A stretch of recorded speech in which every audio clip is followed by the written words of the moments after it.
Hello and welcome to Rusty Crumpets. Today's featured car is a 1975 Triumph TR6. I purchased this several years ago from the family of the original owner. It was purchased in Ames, Iowa back in 1975 and was in the family until the early 2000s when I purchased it. It had 105,000 miles on a very worn out motor. Only 8 of the 12 valves worked in the motor. It needed a complete rebuild. It was in really, really tough shape. Amazingly, it did run. Now you can see here I've got it pretty much disassembled. Now it looks like it's a mess, and it is, but it's ready to go back together.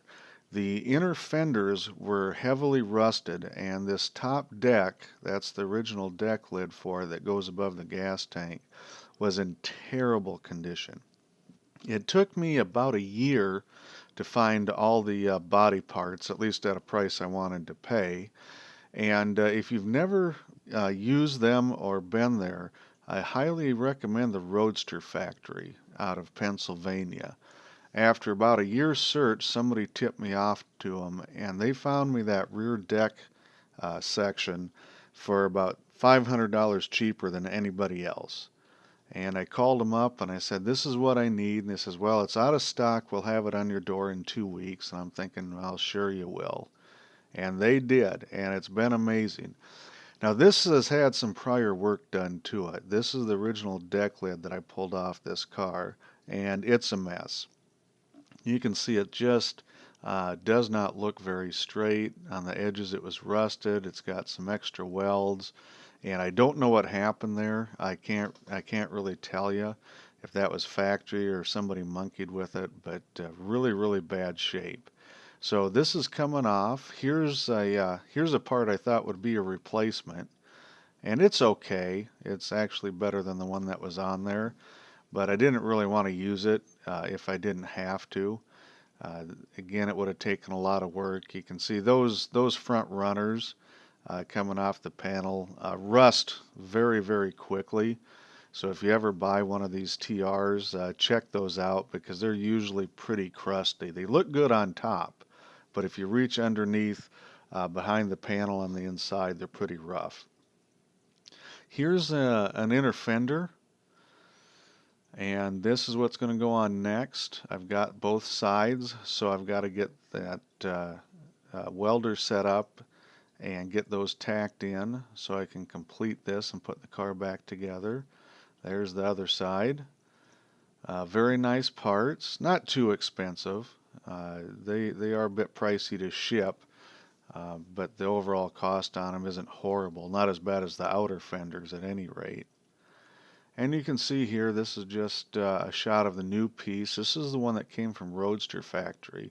Shipped to my door was about $230. And I was absolutely stunned. This wasn't mentioned in the description, but this is a fantastic, fantastic piece for the money. And here's the surprising part.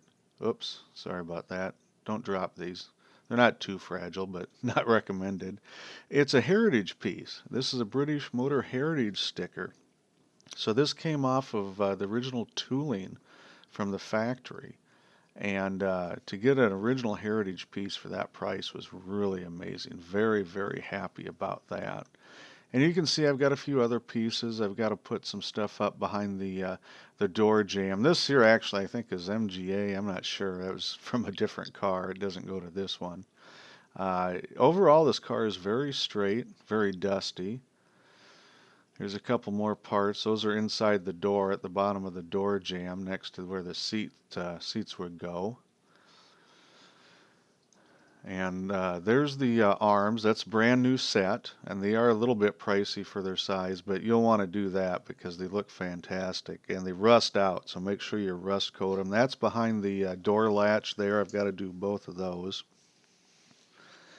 This is another MGA piece here, I think. There's the other one. There's the other piece to go behind the door jamb. And that's it. I got to get these on, and then it's going to get stripped down. We're going to take it off the frame, clean it all up, get it repainted, clean up the frame. No rust on the frame, thankfully. and we'll post future videos of this. So thanks for watching, and please leave us your comment.